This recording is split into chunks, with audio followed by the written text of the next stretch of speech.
Greetings, everybody, and welcome once again to the GBOriginal Griot. This is the fourth episode of our web series presented to you by GBOriginal creators. And this is a web series that is devoted to bringing to the fore issues which affect us as a people, as individuals, as families, as communities, as nations, and preferring solutions to these challenges that we are faced with. Once again, I'm your host, Prince Obioha Ndi-GBO, and seated with me is my very good friend, Victor Onochie, leadership and development coach and life strategist. Victor? Always a pleasure, George. Absolutely, my brother. And I think today is going to be quite interesting. Yes, indeed. Okay. We got a really hot topic for you all today. Okay. By the way, for those of you who'd like to check up on Victor's page, you can visit his website at victoronochie.com. I'll leave a link in the description for details. In the past 3 episodes, we have really tackled some really interesting, important, pivotal topics, from leadership to the abundance and scarcity mindset, and up to the last one, which was can you recall the topic? Can I recall? What was it? It's been quite a while. Yeah. But I think was it the abundance we talked about last? No, that was the second episode. Okay, so we talked about self-responsibility or something like that. Personal integrity. Personal integrity. Exactly. Yeah. Exactly. Okay. Yes. So today's episode is captioned "Kings and Queens, Know Your Role." I'm so interested to hear about this, kings and queens. You know, we've been talking about it for a while. I saw your post on Facebook, the articles. So I'm glad you will be speaking real life here about that. Okay. This really builds off on the momentum of the past 3 episodes. If you've been following us, you definitely want to sit in for this one. Have a notepad and pen handy, and if you by any chance didn't watch the previous 3 episodes, links will be in the description as well. Subscribe to the channel so that whenever we release this content, you'd be among the first to know. Like I said, we're all about giving us, the real practical guidelines or solutions as to how we can move ourselves forward as individuals, families, communities, and nations. So, let's get started. Let's jump in. So this time around, I know we're doing the questions. We'll be asking the questions, kind of. Switching it up a bit. Yeah. So you've been talking about this thing, king, queen, and all that. I want to get what you mean. So who is a king and queen? Okay. Let me throw in some little background. Okay. The inspiration for this today's episode and the articles you referenced that I shared on my Facebook page came from I'm a readaholic, as is Victor. You can see his library collection. So I've recently been reading a book titled "Build an Empire: How to Have It All," and the author of that book happens to be Elena Cardone. She is the wife of the famous real estate tycoon and also a marketing guru, Grant Cardone. A lot of you might have heard his name. So this book was written by his wife, and it really struck me, the depth that she went into, particularly in chapter 3, which was captioned "Know Your Role, the King and Queen." Okay. And so when I listened to that chapter, because I have the audiobook version, and I was so, I found it so profound. I just felt that this was something that people needed to know. You know, Okay. and you know, people needed to. You know, we're talking about personal integrity, as in the last episode, and I feel people really need to begin to take ownership of their destiny. Okay. You know, and taking their lives to the next level. Okay. So, with that being said, in response to your question, Yeah. who's a king and a queen? Yeah.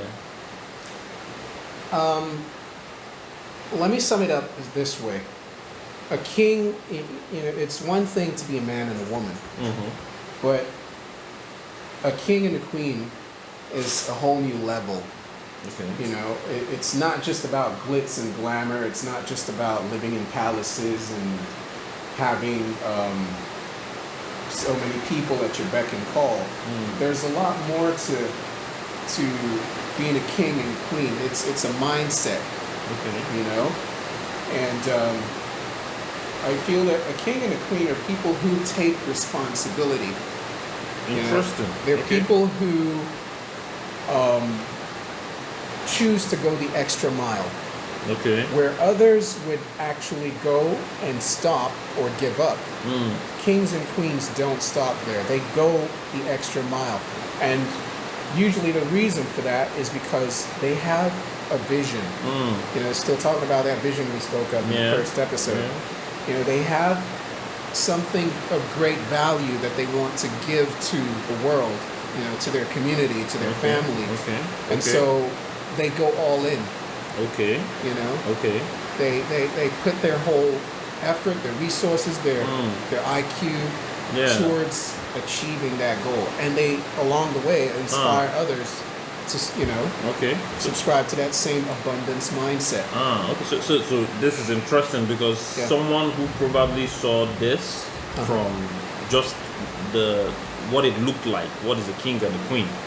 You know, at first my mind just went to Queen Elizabeth, you know, like the literal king Yeah. and queen. But that's why I said I would like to hear from you to really understand it. So it's almost like a simile or a metaphor thing, you know, to really represent people who are taking responsibility, being able to build something important, like the transcendent mentality, doing something beyond themselves. Beyond Beyond themselves. themselves. Okay. Yes. Okay. So Yes. that's an interesting one. I mean, it would be. It should be the mindset in this present time, especially because, you know, we're talking about the world is flat.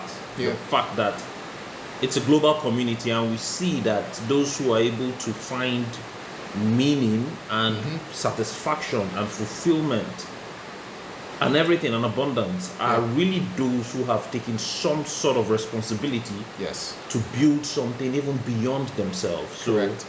So that's interesting. So I think we'll go more. Okay. So then I'll ask, why is it important for men and women to become king and queen now? Now that's a brilliant question. You see, just like I said earlier, it's one thing to be a man and a woman, but Okay.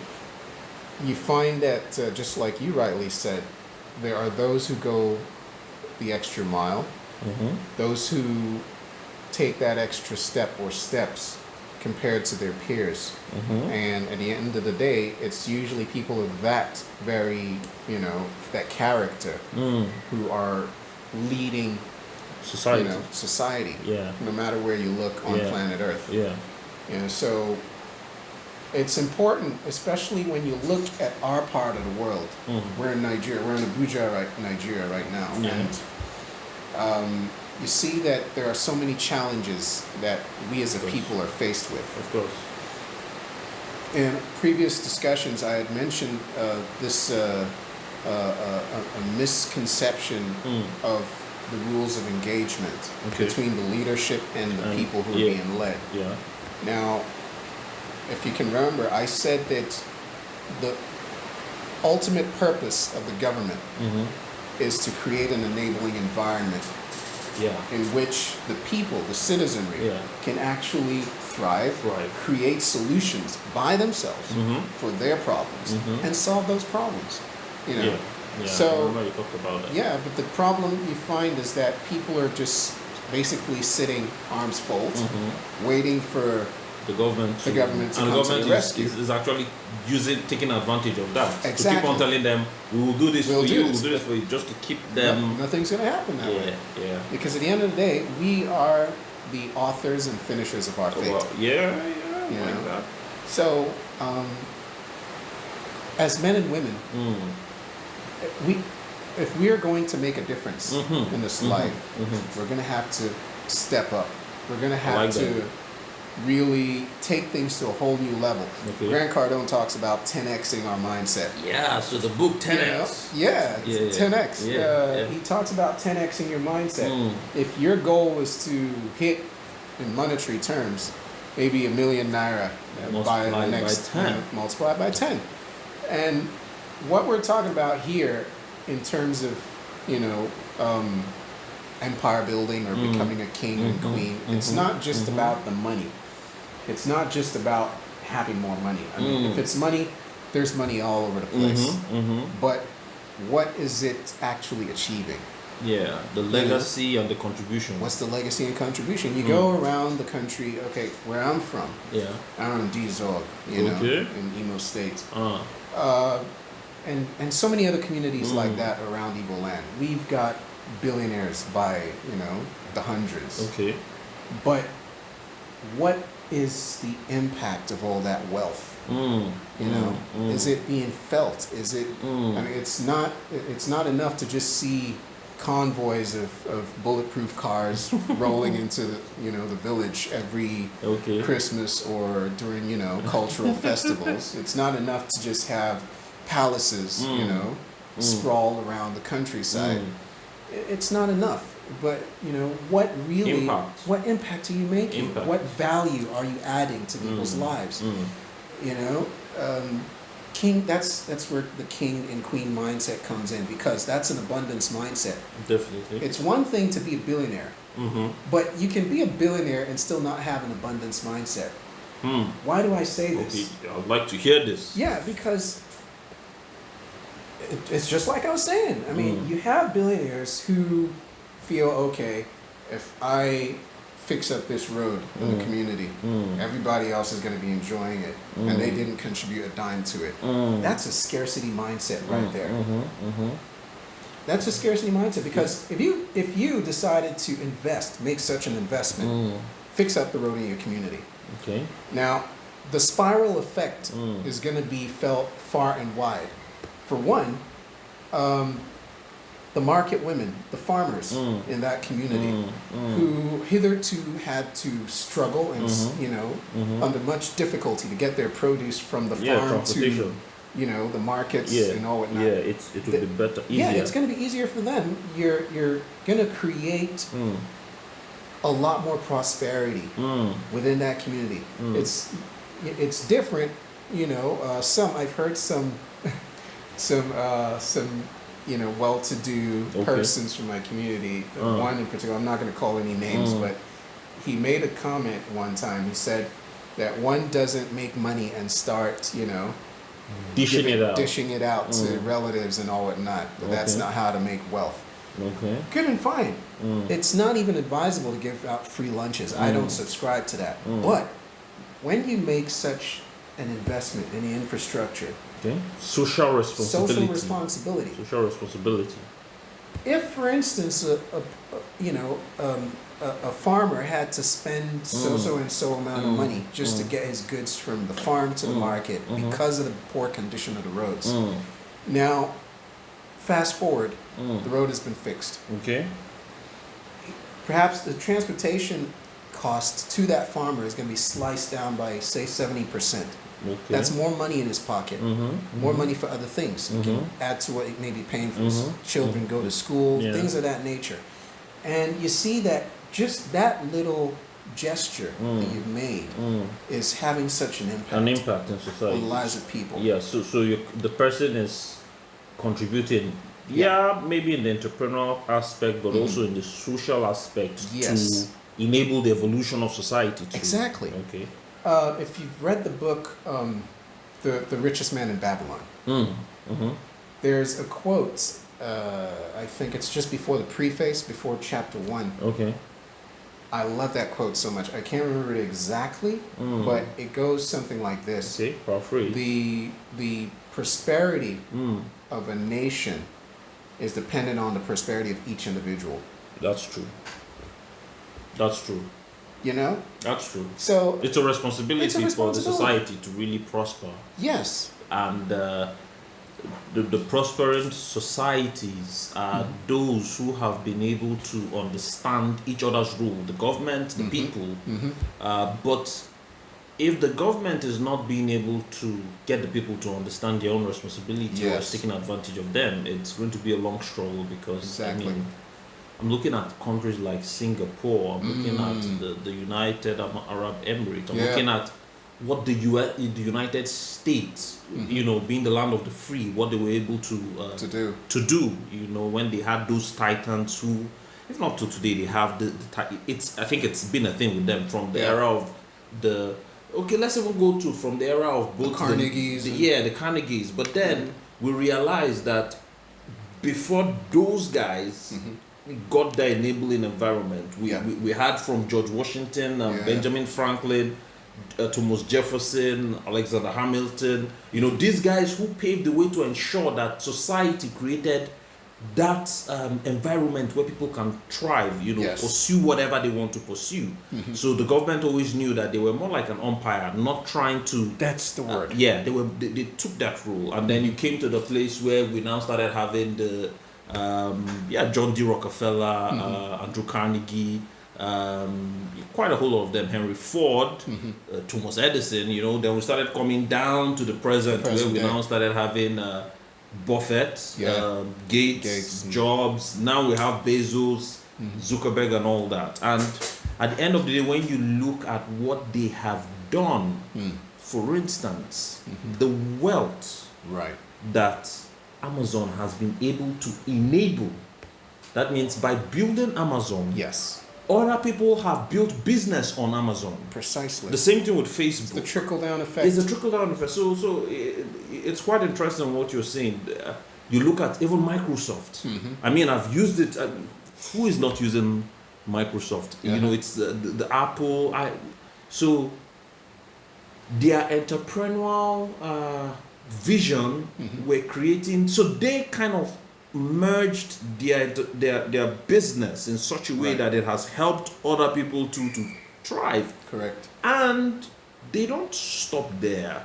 You know, you look at Bill Gates, it's people have their views on him, say, oh, he has a plan to, but I want to speak about what is, you know, practically, what we know practically, and, you know, from his foundation and what he has been able to contribute in terms of the whole polio, and now he's pursuing malaria and all that. So it goes again, you gave an example of the road, which can help.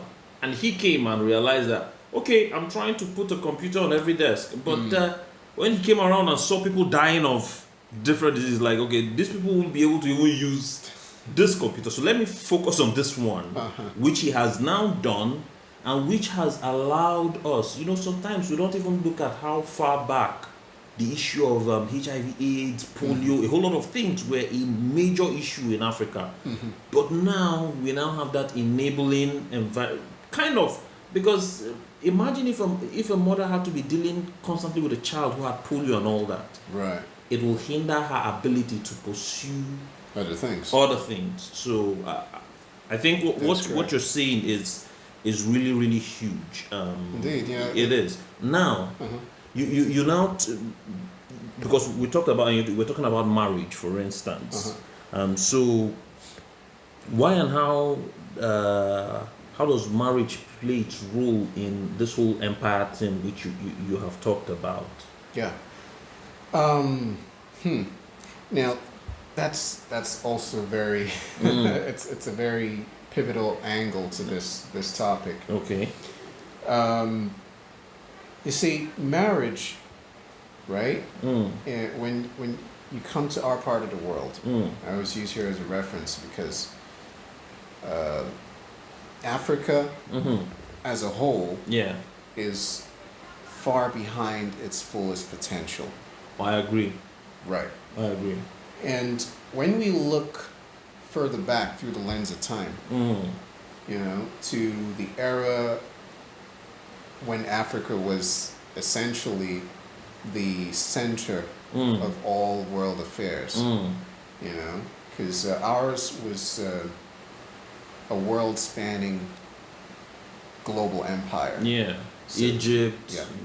you know, all those Ethiopia and all that. Those are all colonies. You know, everything started from here, where you know the heart of the dark continent, so to speak. You know, this Nigeria, Cameroon axis. Yeah. Okay. And what you find is marriage, as opposed to what it is now, what obtains today, thanks to the Western global media campaign. Marriage has been reduced to more of, I would just call it a baby-making photo op, you know, affair. Photo op. Yeah.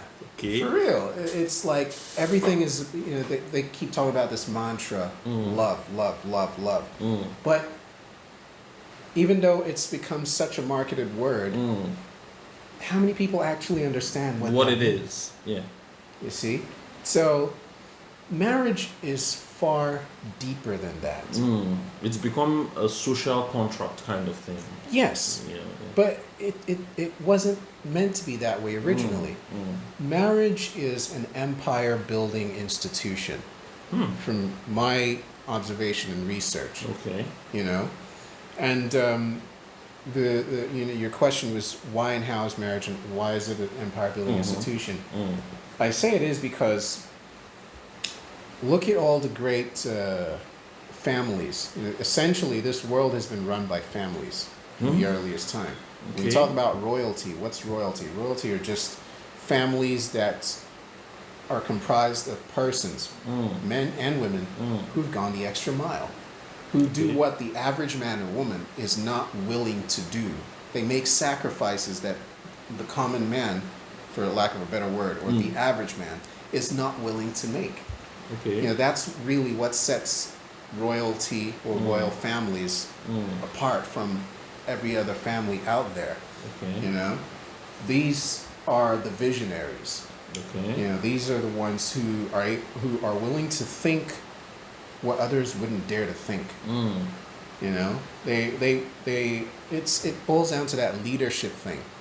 Okay. You know, you have those who conceive of visions by which society as a whole can be propelled to the next stage of evolution. Okay. The average man is content to, you know, fuss about what's going to be his next meal or where's his next income going to come from. Of course. But these other set of people, men and women, they're like, what's next for this community? Where do we go from here, from where we are today? That's what preoccupies the minds of those with a king or queen mindset. And so these families, you know, marriage was you know, kind of it was taken as a tool by which we could consolidate. You know, like we talk about birds of the same feather flocking together. You know, so you know, these families took the extra pains to ensure that they would liaise, you know, with like minds, those of that same thinking frequency. And that's why I say marriage is very important. If we're really going to restore Africa, whether Nigeria, Igbo land, the whole continent, the entire black population, African population worldwide, if we're going to restore them to that level of glory as we were back then, we're going to have to take another look at marriage. You know, it's not just, when I say that it's much more than love, you know. This is where I would have a banter on. Yeah, because for real, what love, yes, it's unconditional, but it's not all there is, you know, to sustaining a marriage. Why do I say that? Because the vision, if the vision is not there, and love is there initially, without the vision, it's going to fizzle out, no matter how, you know. Okay, so what I get you see is love from a romantic aspect of it. Right. The romance, that thrill. Yes. Because from what I understand love to be, and my understanding of love is really not from the romance side. Because the romance side is just it's not the depth of love. Yes, it's not the depth of love, because there are some spiritual materials where I have come to study about that concept of love, and it's a mystery. It's one of the hugest. It's a phenomenon which hasn't been totally understood. But I see that love in its very essence is about evolution. Period. The essence, because what makes you project into a future to see something that could be better in its very depth, it is love. Exactly. Because if I don't have the love for humanity, I will not bother about seeing a better future for humanity. Precisely. So, but I understand from what you're saying, especially that where we, based on what is thrown around as love, the romance and all, the romance, it's not enough. Correct. It's not enough. It's not enduring. It's not enduring, because even what you enjoy, sometimes it's the fleeting feeling of being attracted to someone. Yes. But a whole lot of things have to. There's a bigger span to it that needs to be worked on to keep enjoying that thing. That thrill. Yeah, because I saw, so once there's a place. Love has its suffering part. You might not like everything that comes with what needs to be in love, because love, there's work to be done in it. Indeed. Yeah, but it is the work that you put into it. They call it the labor of love. That cultivates it. Yes, that cultivates it. So I get what you're saying, and I think I'm getting it now. Although when you were talking about the whole marriage thing in the past, my mind went to a particular book I read, *Sapiens* by Yuval Noah Harari, and then some other book on history where I saw even like Karl Marx, the issue of the bourgeoisies and all that, how different royal families the royal were treating the peasants, So I know that issue were there in the past and all. There was no love there, you see. There was no, There was no it love. was really just about dominating the whole thing. But you see the where the world is today. Sorry to interject. Okay. Now you see that illustration you just gave, right? When royal families switched from what you just described was a switch from the abundance mindset to the scarcity mindset. It can happen to anybody. You lose sight of what. If you lose sight of the original vision, the original vision for royal families, remember, just like we're talking, it's the love that they have for the community. Yeah. You sit back as an individual and you're thinking further than your fellow, kinsmen or clansmen or townspeople. You're like, how can I take our people to the next level? So it's funny because sorry. Yeah. Let me just drift a bit to the biblical narrative. I hope it's fine. The story of King Solomon. Okay. Who from the beginning as a child, from his dad and all, that was what he had, love. They said that he asked for an understanding heart because he had the people in mind. But as he grew older, he got distracted and he started placing a whole lot of burden on the people that even when he passed on, it was almost like they rebelled against his kingdom. His descendants. I think that really strongly, it's very easy for the royalties to forget. To drift. Yeah, to drift. Because, going by that same, the biblical thing, David, he didn't drift. That's the father to Solomon. He didn't drift. Yeah. He understood the vision, his responsibility as royalty and all that. Yes. Yeah. So I think that really buttresses this point. Yes. Okay. So I'll say this thing about it's quite an interesting one. We talked about it, but I want you to talk more because I know you probably have something more to talk about when you say love alone can't sustain a marriage. Yeah.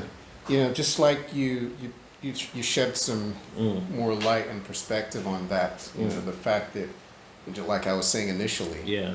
the concept of love that's being sold to us as a people Okay. is totally different from our Aboriginal understanding of what love is. You know, we talk about the romanticization, the of mainstream love, thing, the mainstream love, thing. That is not sustainable. It cannot sustain a relationship. It can't sustain a common friendship. Talk less a marriage. I like that. Yeah. It can't sustain even It a can't. friendship.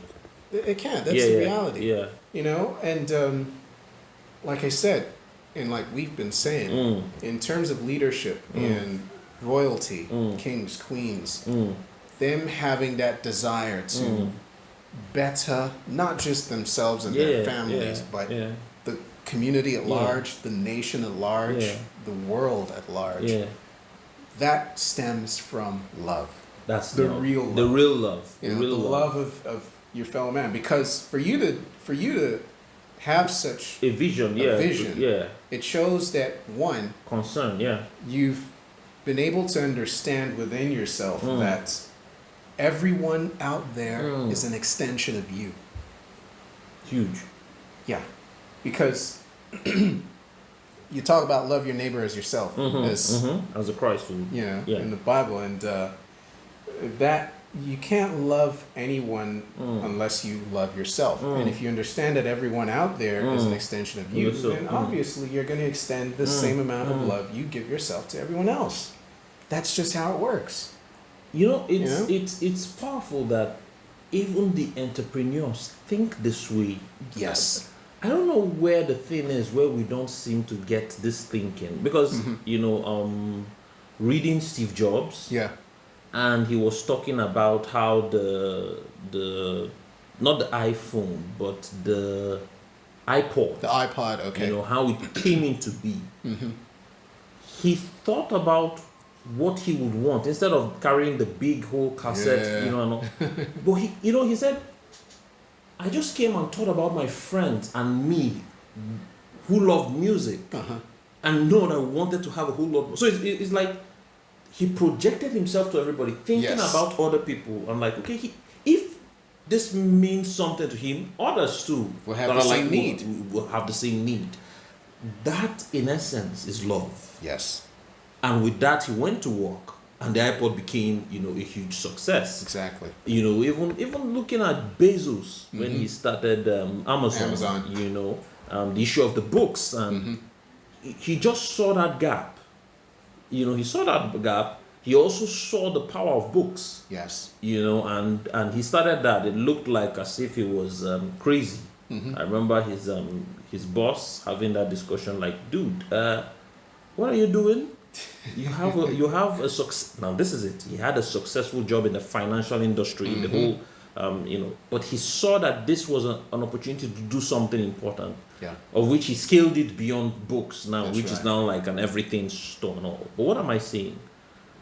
The first thought, it's about how can I do something important with people at the back of my mind, because the same thing with Facebook. Yeah. The same, you just see this thing. A lady I respect so much, Sarah Bakley, the same thing about her product Spanx, about that what they wear inside. It's always about a need, a problem, something, a gap you see, which, you feel you want more for people to have, and you get to work with that. Yeah.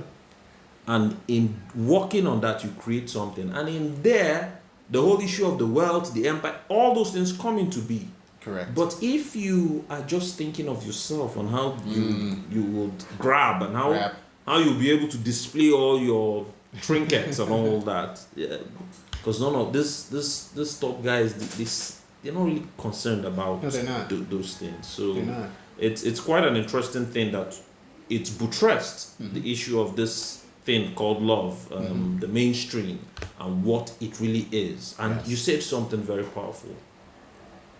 You can't love another if you don't love yourself. Yes. That's why even the statement say, love your neighbor as yourself. So if you love You love yourself, yourself, but if you treat yourself as trash, you're obviously going to treat everyone else as trash. Yes. So it is. These things are important to look at them clearly, what they are, and you know. So I think the next thing is where you talk about marriage as a weapon. You know, you talk about marriage as a weapon. Yeah. You know, in this context. You know, tell me more. Marriage can be a liability, Mm-hmm. and it can also be an asset. Interesting. Especially when we're talking about building an empire, or in this case, rebuilding the African global empire. Yeah. How can marriage be an asset or a liability? If marriage becomes a liability when it's taken or handled or treated the way I see it being treated in our society today. Okay. You know, people are just getting married because, oh, okay, I'm through with school, I've got my degree, I've done my NYSC. So it's time for marriage. So it's time for marriage, so you can do the photo op, you know, traditional wedding, and then those who are doing the church thing, do the church wedding, and they take the pictures, and then the baby comes, you take another set of photos, and it's just... a charade. It's a charade. Like it's a movie. It's empty. There's no depth. You know, what value is your marriage giving to the community you are a part of? That's the question. So not as if those things don't matter, but more of the depth of it all. That's the point. Yeah. You know, it's what can I say? You know, if you're just having all those things, then it makes life seem so meaningless and empty. Like I say again, you got to ask yourself, what purpose is our marriage serving? Is it just to bring a new set of children into the world? Is it just to give us a legalized environment for us to satisfy our sexual urges? You know, what is it? It's important. This is very important because when you look at it from what you just said, you see that you probably have kids just because of having kids. Just because of having kids. And this is that point where sometimes women get to just live because of their children. That's all. And when the children leave home, there's a gap in the marriage. Lost. And most times the whole divorce, and because at that point. Yeah, and probably the guy was just all about work, okay, your role, just take care of the children, that's, you know, but I see what you're saying, that we have to recognize that most of these top people came from a family of love. Yes. I remember Jeff Bezos saying how important love was to him becoming Jeff Bezos. Right. He said categorically that if not because of the love he experienced in his family, he wouldn't have had the courage to take the risk which he took, because he always knew that his family had his back, even if he failed, of which I think his parents even invested quite a huge amount. And when they were investing that huge amount into his dream, he told them that this has a 70% chance of failing. And they told him, well, that can happen, but we're doing it because of you. We trust you. We believe you. We want to support what you are going after. Right. And today we have Jill, because he said critically, the huge aspect of what he does is risk. And you just want to have that love at the back, you know. Yes. And it has also happened to even Gates, for instance, because, I mean, Gates had a solid family foundation. Very important. Solid family foundation, which helped him because his mom was very huge to, you know, him, you know, the whole introduction to IBM, you know, and all that. So I say this just from what you have said, because it now brings clarity to that thing, is the fact that you have to ask yourself as a parent, your kids, when they come into this world, you will leave eventually. We have to get that right. Yeah. Who will they be to the world? Will they be a problem to the world, or will they make the world even better? Because I know that wherever Gates' mom is, I think her name is Mary or so, and then Bill Gates Sr., who just passed on last week and all. Okay. I think they will be very satisfied of what their the legacy of their children. Correct. Bill Gates Senior was somebody who was passionate about philanthropy and about helping Africa and all that. Which culminated into the whole Melinda Gates and Bill Gates Foundation and all, which he always was. But what am I saying? If every parent built the platform to raise such children that game changers that have that mindset, because children, it's difficult to have that mindset where there is no love. Yes. It's difficult. No love and no vision. No vision. Because Warren Buffett talks about the same thing if you read his books, about how love was an enabling thing, how the dad, the mom, and all. So it's important to notice that society would wreck if the family is not playing its role to build those in it. That's right. That's why you start having. What we're seeing. Yeah. You start having children who don't have vision, who are entitled, who can't go through anything, and all that. And sometimes you have parents who just want their children to do what they want them to do. And this is another part. It's like you look at your child. I mean, I say this. Yeah. Did Bill Gates Senior ever in his mind conceptualize that he would have a child like Bill Gates? That was a titan in industry for that long period of time till now. I don't think he fathomed it. No. If he said, Bill Gates, you're going to be this or that, he would have killed the guy. But what did he do? I was reading his memoir, more like an autobiography, all. And he was saying how one of the things they did from young, before he was even a teenager, they gave them allowances to buy. They kind of encouraged them towards learning. Right. And Bill Gates was a guzzler. He wanted to know everything. So his pocket money, he was buying books and books and books and books. He was learning. He was so inquisitive about that. Yeah. And so just like you two also said in our videos, how your mom also supported that. Exactly. And that channeled you in this path. All my pocket money went to that. Yeah. So, but what am I saying? Where we have, let me say, the black society, if we don't get it right in the marriage, you have broken homes, and you have homes that do not promote the right values of love. Exactly. And it becomes a struggle for the kids, and the kids grow up to become problem to society. Yes. That's where you have rapists, a whole lot of characters, a whole lot of vices come out from there. Yes. So marriage, I see, is a powerful tool to transform society. So I really get what you're saying, that marriage is a weapon. It's a weapon. And that's the thing. You really hit the nail on the head on what I was basically communicating. And when based on the vices that we're seeing all around us, it clearly shows that marriage has been reduced to a liability, has been allowed to become a liability. That's what it has instead of an asset. Exactly.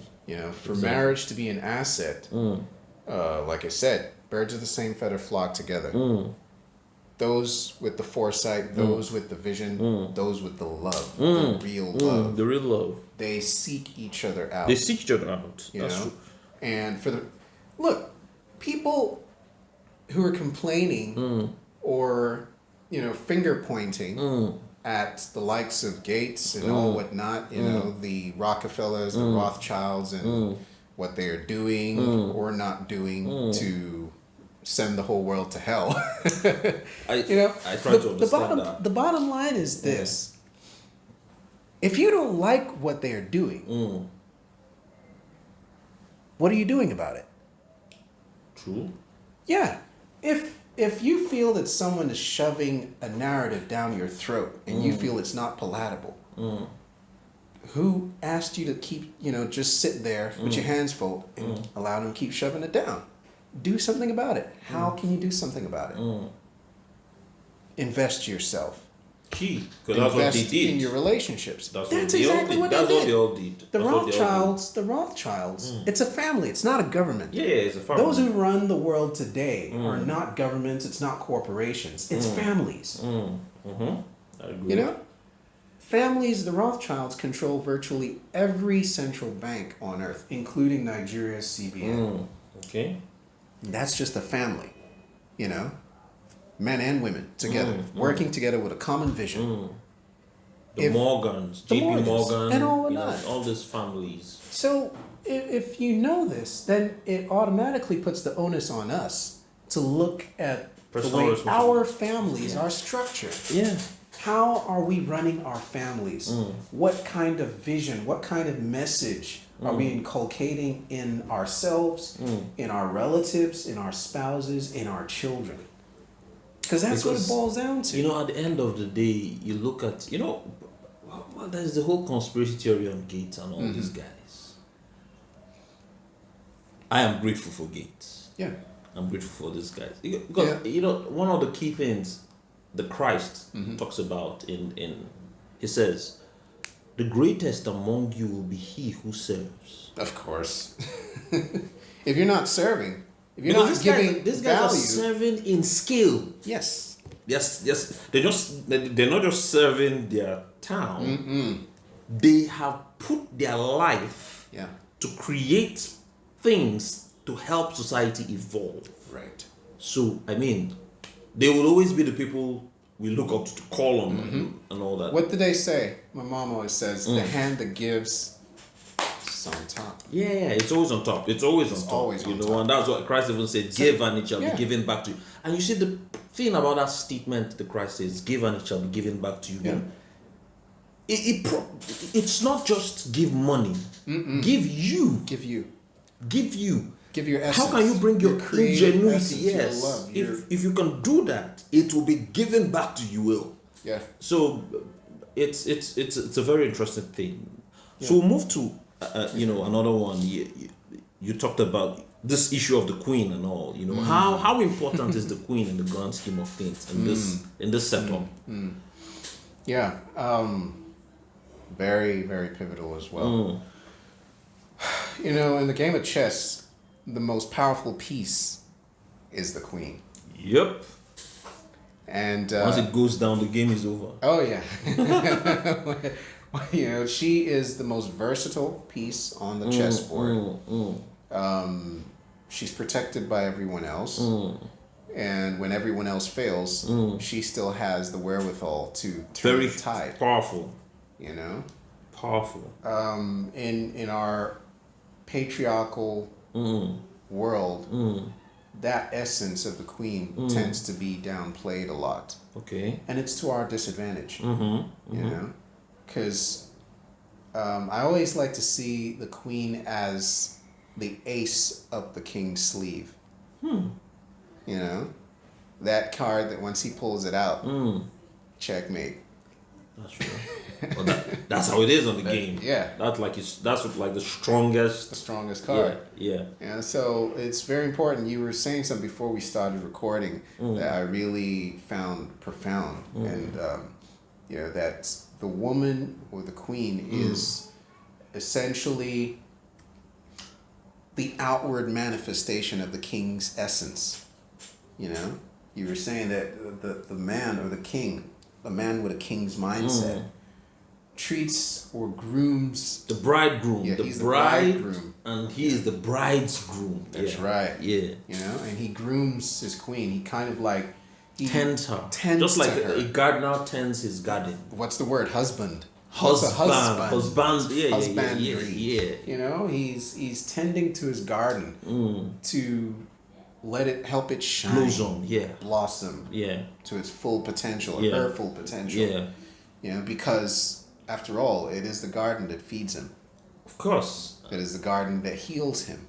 That's true. It is the garden that even shelters him and clothes him and such. So So it's like they're feeding on each other. Exactly. You know, it's a symbiotic. There's an expression I saw years ago. It's like the man is the fence around the garden. The woman is the garden. The woman is the garden, and the man is the fence around it. Not offense in terms of keeping her imprisoned, but But rather providing a protect it, yeah. protective environment where she can reach her full potential. That's interesting. You know, That's a huge one. so the problem comes when men think that they have to encage, their wife or their queen. Once you do that, Isn't that an issue of self-esteem? it's self-esteem. Or is it a value thing? I don't know where it is. Maybe there are some people that just think that's it. But I don't know. I kind of think it's a self-esteem. It's self-esteem. It's definitely self-esteem because trying to stifle. Like we spoke about in episode 2, the abundance mindset. Yeah. Situations where you have some husbands feeling insecure because their wife is perhaps earning more than them. And what did I say then? I said, look, you're a man. Perhaps you chose to set up a garbage disposal company and you've scaled it to the best of your ability and it's making 100 million every year. And your wife decides to go into, say, fashion. And she puts in her own effort as well, and it goes global and is making $1 billion. Why should you feel insecure? It's an added blessing to both of you. That's the story of Jesse and Sarah. Sarah Bickley and her husband. Because I think Sarah is Forbes billionaire and all. Jesse's not, but then They're the working as structure a is still team. there. They're still working as a team. I love looking at following them up on Instagram and all that. But it's important to really understand these things and that's why we talked about self-love and all that. Yes. Because I think self-love kinds of help you build yourself to a point where you have a healthy self-esteem. Thank you. And as such, when you have a healthy self-esteem, you tend to, just like you said, birds of the same feather flock together. You tend to tilt to look for those who have healthy self-esteem too. Exactly. So it kind of goes that way as such because love doesn't stifle. No, it doesn't. There's a respect. Yes. What love looks at, it has respect for, and it tends to want it to blossom. Correct. And because there's a respect there, when a man respects his wife and his wife respects him, the wife will not do anything to look down on him or to disrespect him, basically. She would always try to make him projected. Right. You understand? Right. She will always try to encourage him to be his best. She would, especially because women, when it comes to emotions, it's a huge strength for them. Yes. So she's able to help create a healthy emotion for him. She creates a home with a healthy emotion. With a healthy emotion. Because these days sometimes a woman's emotion, if it's not well developed, if she hasn't developed herself, it could be stifling for a man. And you get to see that men do not stay at home. They might be spending so that's that. And then the guy in his own part tries to be a pillar for his wife. He tries to put her to be the best she can be. Correct. Support her. Because the man has a structure about him, but the woman has let me say the masculine tends to have that structure, while the feminine is more it's fluid. It's fluid. So the synergy of those two, you have something solid, and at the end of the day, like you said, is the marriage. It's a piece that comes together to create. Yes. So it's a yin yang. They need each other and all that, Right. So let's move to the aspect of it's key. You really hit this aspect of how important it is. The queen is in the grand scheme of things. And you were saying something which reminded me of about the fact that love, respect. Because I can't remember which Asian philosopher or master gave that allegory. He said, when you're walking down a path and you see a beautiful flower, or if you like it, you would pluck it and go with it. But if you love it, you would leave it where it is and water it, let it blossom. Let it blossom. That's just a huge. What will I say? That picture explains the difference. Love, like, and all that. That's really powerful. Yeah, because once you take it with you, it's you've automatically cut it short. You possessed it. You possessed it. You've denied it of any chance of growth because it's just going to wither and die with you. And then you throw it away. Yeah, in the context of this thing we're saying, it's really a very, very clear, important example. Yeah. So now you also talked about, well, that will take us, obviously, we'll use this to wrap up the discussion. Okay. So the aspect of division of labor now, it harkens back to the caption of today's episode, kings and queens, know your role.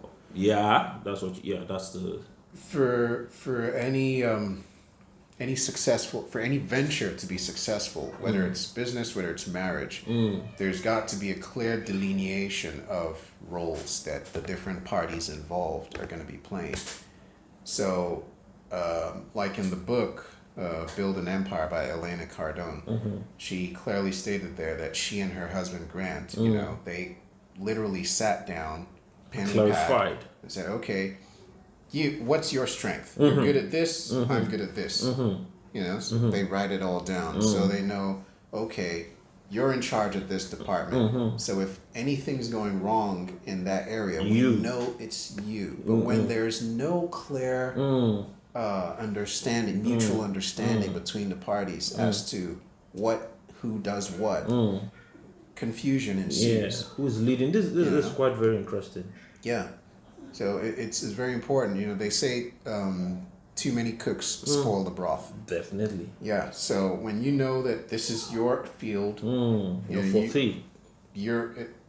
it's totally your responsibility. Lead it, You lead it to the best of your capacity. You're a general in your department. Yeah. So that's like a complementary team now. Exactly. A complementary team. So they can have the synergy because of the complementary team. Yes.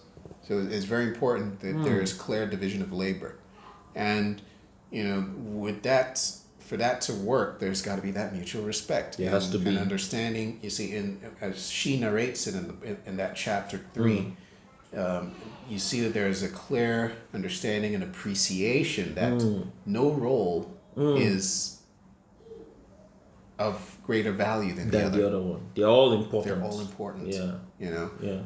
There's an expression she used. She said, both are equal in marriage. Both the man and woman are equal in marriage, but not equal in terms of roles.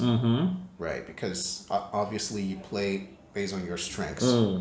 So know your strengths, know where you have an advantage. Because obviously you produce the better results.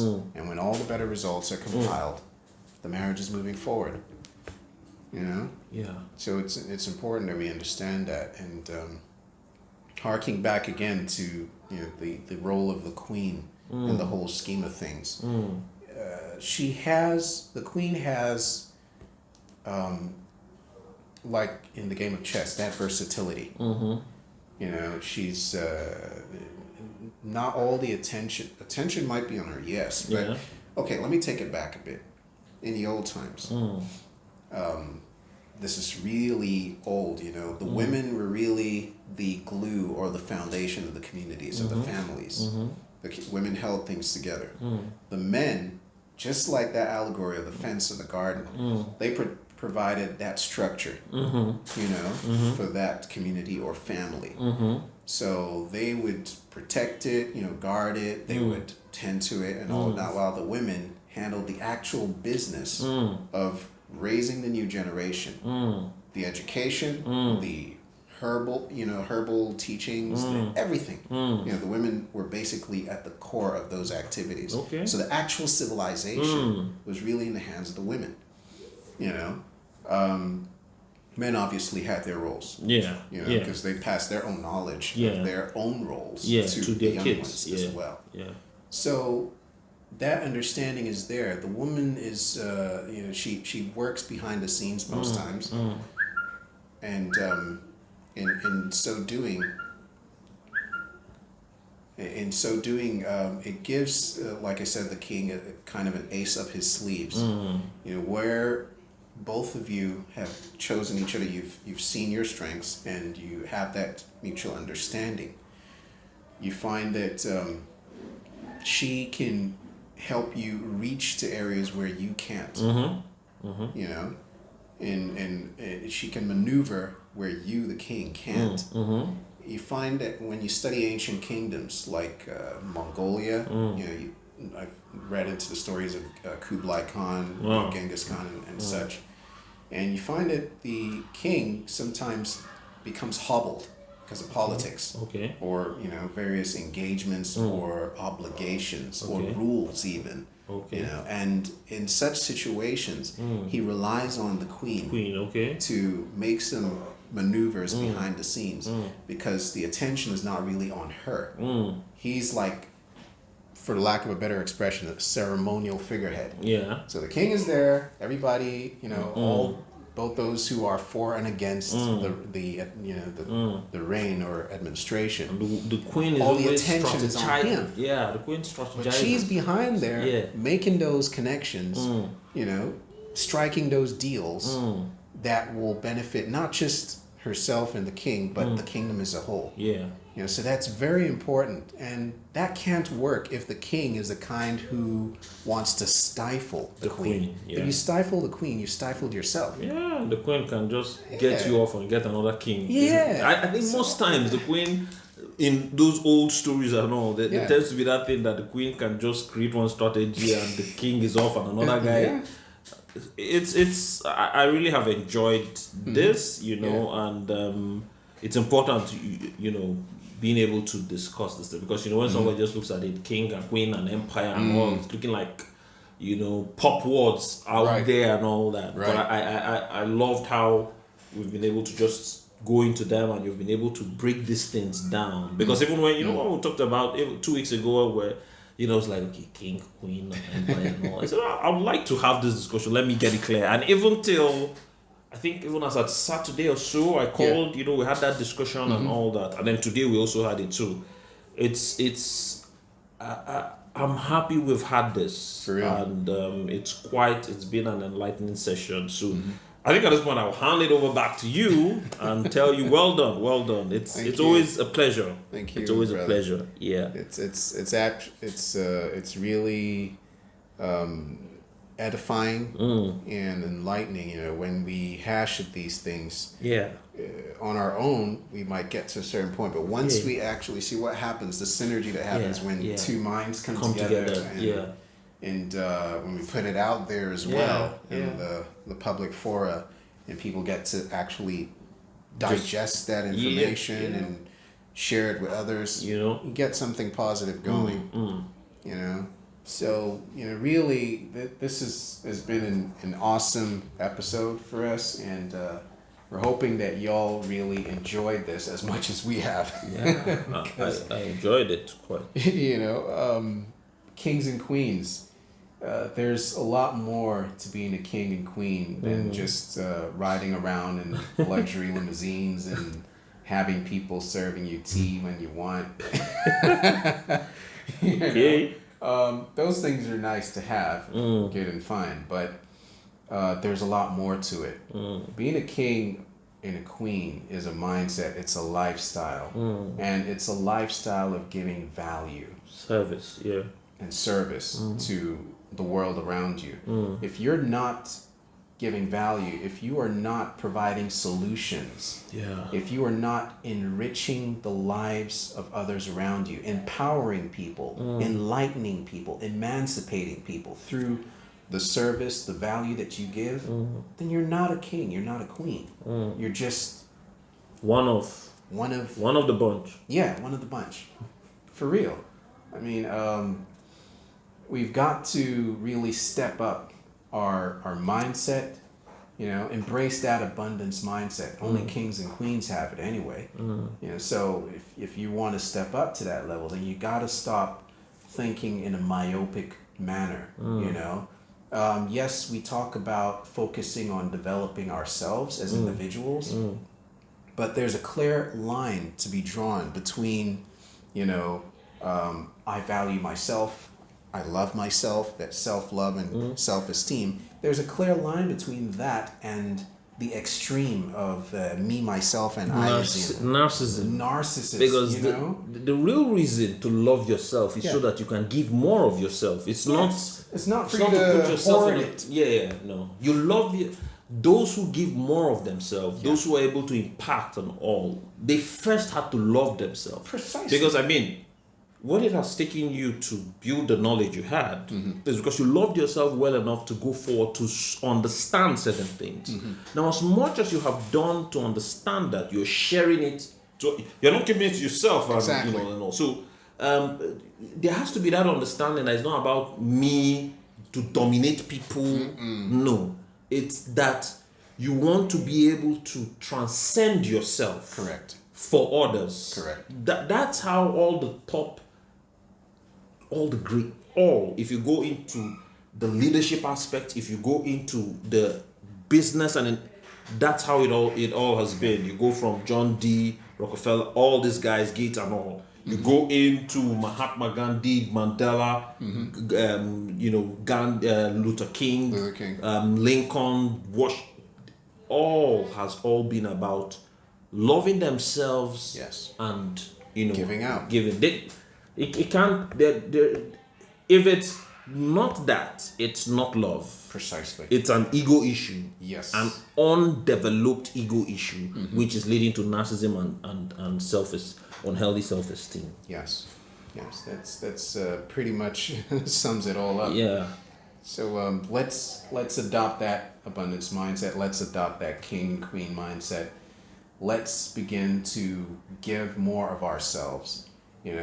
Yes, there's a lot of hurting going on around us in the world, but that shouldn't rob you of the opportunity to fulfill your purpose. And what's our purpose?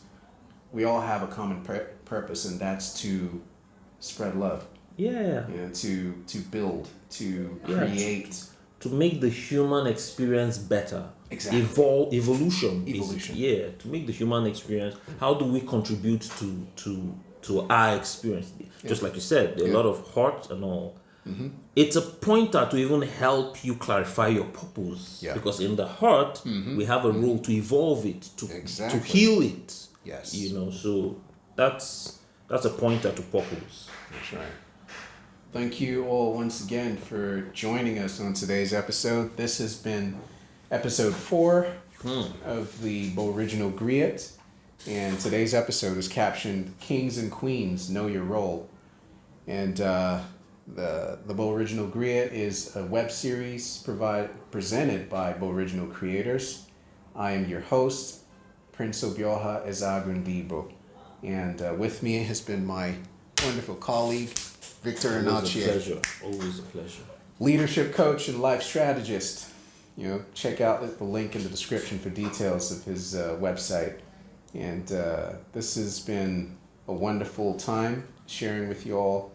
And we hope that you would subscribe to the channel if you haven't already.